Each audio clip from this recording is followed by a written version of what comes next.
नमस्कार दोस्तों।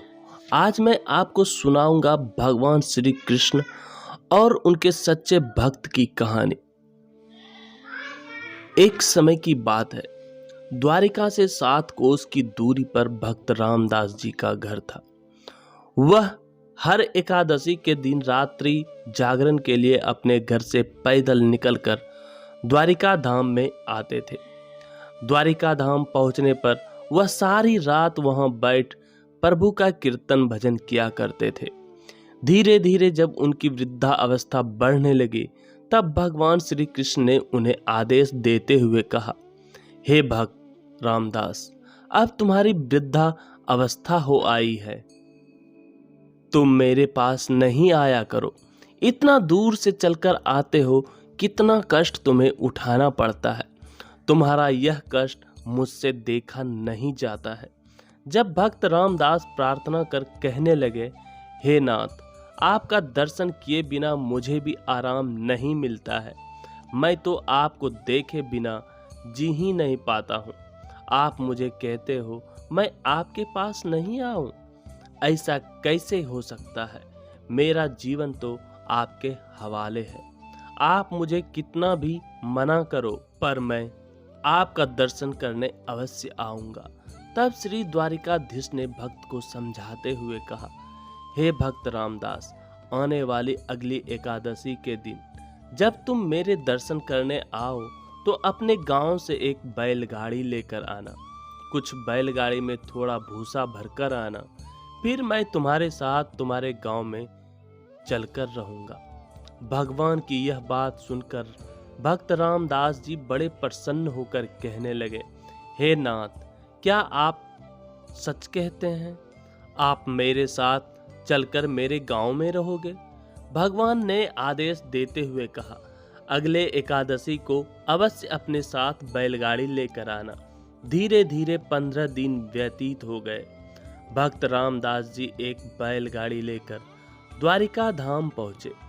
जैसे ही उन्होंने एकादशी के दिन जागरण पूर्ण किया, द्वादशी की तिथि लगी। द्वादशी तिथि के दिन बहुत सारे लोग भगवान के दर्शन करने आए। जैसे ही दर्शन पूर्ण हुए, कई पुजारी तो आराम के लिए चले गए। सभी भक्त अपने घर में चले गए। रात का समय हो चला था। शांत वातावरण था। किसी को पता नहीं था आज रात्रि के समय कौन सी घटना घटित होने वाली है। भक्त रामदास जी तो अपने भगवान का इंतजार कर कहने लगे, हे नाथ, मैं आपकी आज्ञा मानकर बैलगाड़ी अपने गांव से लेकर आया हूँ। अब आप जैसा आदेश करें, मैं वैसा करने को तैयार हूँ। तब श्री रामदास जी को भगवान ने अपने पास बुलाकर कहा, रामदास, मेरे नजदीक आओ। मेरे पास आते ही मंदिर के गेट स्वतः खुल जाएंगे और यह पुजारी गहरी अवस्था में आराम में है। इन्हें कुछ भी पता नहीं चलेगा। तुम मेरी मूर्ति को उठा देना और मूर्ति तो उठाकर अपनी बैलगाड़ी में पीछे सुला देना और घास फूस में मुझे इस तरह रखना कि जैसे किसी को पता न चले तुम मुझे यहाँ से अपने गांव लेकर जा रहे हो। रामदास जी ने आज्ञा का पालन किया। उन्होंने मंदिर से श्री विग्रह को अपने हाथों में उठाया और उसे लाकर बैलगाड़ी के पिछले हिस्से में रख दिया और स्वयं अपने हाथों से बैलगाड़ी चलाने लगे। अब श्री रामदास जी वृद्धा अवस्था के थे, इसलिए वह बड़े प्रेम से और धीरे धीरे गाड़ी चला रहे थे।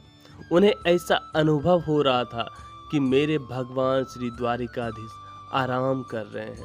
कहीं ऐसा न हो मेरे बैल जोर से चले और मेरे भगवान की नींद ना खुल जाए। इसलिए वह धीरे धीरे प्रयास से बैलगाड़ी को आगे बढ़ाने लगे।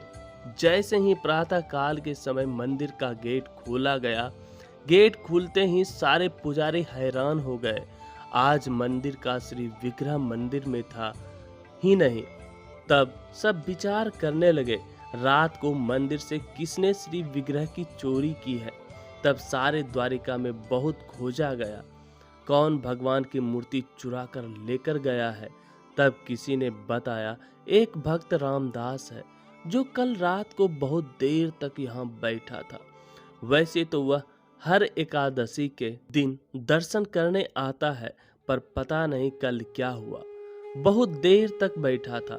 हो सकता है वह कहीं चुरा कर ना लेकर गया हो। अब सबने श्री रामदास जी का पीछा किया। अब भक्त रामदास जी तो बैलगाड़ी धीरे धीरे चला रहे थे। उन्हें क्या पता था एक अन्य मुसीबत का सामना उनके साथ होने वाला है। अब भक्त रामदास जी तो अपने गांव की ओर पहुंचने वाले थे। तभी द्वारिका मंदिर के कुछ पुजारी और वहां के रहने वाले कुछ लोग घोड़ों पर चढ़कर भक्त रामदास जी के पीछे आने लगे। जैसे ही वह बैलगाड़ी के नजदीक पहुंचे, उन्हें लगा कि भक्त रामदास भगवान का श्री विग्रह चोरी करके अपने साथ लेकर जा रहा है। उन्होंने बैलगाड़ी रोककर भक्त रामदास जी को मारने का विचार किया। इतने में भगवान ने एक विचित्र लीला की। उन्होंने भक्त रामदास जी को आदेश देते हुए कहा, भक्त रामदास, मेरी आज्ञा मानो। यह देखो, तुम्हारे पास में ही यह पानी का छोटा सा तालाब है। मुझे उसके अंदर बहा दो। जब यह वापस चले जाए तब तुम मुझे इस पानी से बाहर निकाल देना। भगवान की आज्ञा मानकर भक्त रामदास जी ने भगवान के श्री विग्रह को पानी के तालाब में डाल दिया। अब जैसे ही पंडित और अन्य भक्त रामदास के पास आए, उससे पूछने लगे, कल तुमने मंदिर का श्री विग्रह चोरी किया है, जल्दी से बताओ वह कहाँ है। भक्त रामदास जी कुछ बोल पाते उससे पहले ही उन दुष्टों ने भक्त रामदास पर प्रहार करना प्रारंभ कर दिया। कोई पीठ पर वार करे, कोई पैरों पर वार करे, कोई मस्तक पर वार करे, कोई हाथों पर वार करे। पर भक्तराज भगवान की आज्ञा से बिल्कुल शांत बने रहे। वह कुछ बोल ना सके, चुपचाप सारे दुखों को सहन करते रहे। पर कहते हैं भगवान से भक्त का दुख देखा नहीं जाता है। भगवान को क्रोध आ गया।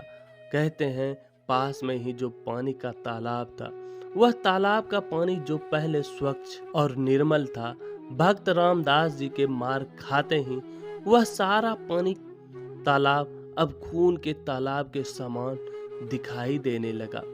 धीरे धीरे लोग देखकर हैरान हो गए, उसका सारा पानी लाल कैसे हो गया। भक्त रामदास जी को मारने वाले अब थोड़ा भयभीत होकर पीछे हट गए। वह भगत रामदास जी से पूछने लगे, यह तालाब के अंदर कौन है? किसका खून तालाब से इस प्रकार बाहर बहकर निकलता आ रहा है? तब अंदर से आकाशवाणी हुई, हे दुष्टों, मेरे भक्त को जो तुमने चोटें पहुंचाई है, वह सारी चोटें मैंने अपने ऊपर ग्रहण की है। इस प्रकार कहकर भक्त रामदास जी को भगवान ने अपने पास बुलाकर कहा, रामदास, मेरे विग्रह को बाहर निकालो। भगवान की आज्ञा मानकर भक्त रामदास जी ने भगवान का श्री विग्रह पानी से बाहर निकाला। जैसे ही विग्रह बाहर निकला, सब पंडित और अन्य लोग देखकर हैरान हो गए। जहां जहां भक्त रामदास जी को चोटें लग गई थी, वह सारी चोटें भगवान के श्री विग्रह पर दिखाई देने लगे। भगवान ने आकाशवाणी के रूप में कहा, तुमने मेरे भक्त को जहां जहां चोट पहुंचाई है, देखो सारा दुख मैंने अपने शरीर पर ग्रहण कर लिया है। तुमने मेरे भक्त का महा अपराध किया है, मैं तुम्हें इसका दंड दूंगा। तब भक्त रामदास जी हाथ जोड़कर कहने लगे, हे भगवान, इन्हें क्षमा कर दीजिए। तब भगवान का क्रोध शांत हुआ और क्रोध शांत होने पर वह पुजारी कहने लगे, आप हमारे साथ द्वारिका वापस चलिए। तब भगवान ने कहा, मैं तुम्हारे साथ द्वारिका नहीं चल सकता हूँ। अब अन्य स्थान पर एक श्री विग्रह की मूर्ति पड़ी है, तुम उस मूर्ति को मंदिर में बदरा देना। मैं अब भक्त रामदास जी के साथ भक्त रामदास के गांव में ही निवास करूंगा। तब वह पुजारी लालच के वश में होकर कहने लगे, आप अगर यहाँ निवास करेंगे तो हमारा खर्च कैसे चलेगा? हम किस प्रकार अपनी आजीविका चला पाएंगे? तब भगवान द्वारिकाधीश ने आदेश देकर कहा, तुम मेरे मूर्ति का तौल कर लो, जितनी मूर्ति का वजन हो उतना सोना तुम यहाँ से ले जाना। भक्त रामदास जी को आदेश देकर कहा, मेरे मूर्ति जितना सोना तुम इन्हें दे दो। भक्त रामदास जी कहने लगे, हे नाथ, मैं तो गरीब हूँ, मैं इन्हें कहाँ से सोना दे सकता हूँ।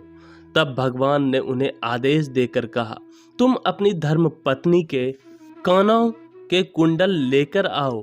भक्त कहने लगा, हे भगवान, आपकी मूर्ति का वजन तो बहुत अधिक है, कानों के कुंडलों से उसका वजन कैसे तौला जा सकता है। तब भगवान ने कहा, भक्तराज, मेरी आज्ञा मानो। भगवान की आज्ञा मानकर भक्त रामदास जी अपने धर्म पत्नी के कुंडल लेकर आए। तराजू के एक पासे में भगवान का विग्रह रखा गया और दूसरी तरफ वह कुंडल रखे गए। भगवान की लीला से कुंडलों का वजन अधिक हो गया। अब ब्राह्मणों को कहे अनुसार वह कुंडल ब्राह्मणों को दे दिए गए। ब्राह्मणों को अपने किए पर पश्चाताप होने लगा। वह सोचने लगे, हमने धन मांगकर बड़ा अपराध किया है। अब वह धन लेकर जाने लगे। तब भगवान ने उन्हें कहा, आज के बाद कभी मेरा विग्रह आपके साथ नहीं चलेगा। अन्य जो विग्रह है उसकी ही तुम पूजा करना। यह विग्रह यहाँ पर रहेगा। भगवान का वह विग्रह भक्त रामदास जी के स्थान पर स्थापित कर दिया गया। कहते हैं भगवान के शरीर पर लगी वह चोटें अभी तक भक्तों को दिखाई देती है। अभी भी जब भगवान के उस विग्रह की पूजा की जाती है तब उन चोटों पर मरहम लगाया जाता है। जय श्री कृष्णा। दोस्तों, परमात्मा इतने दयालु होते हैं, अपने सच्चे भक्त के दुखों को भी अपने शरीर पर धारण कर लेते हैं। सच्चे भाव से परमात्मा की भक्ति की जाए तो परमात्मा अपने भक्त के हमेशा साथ रहते हैं।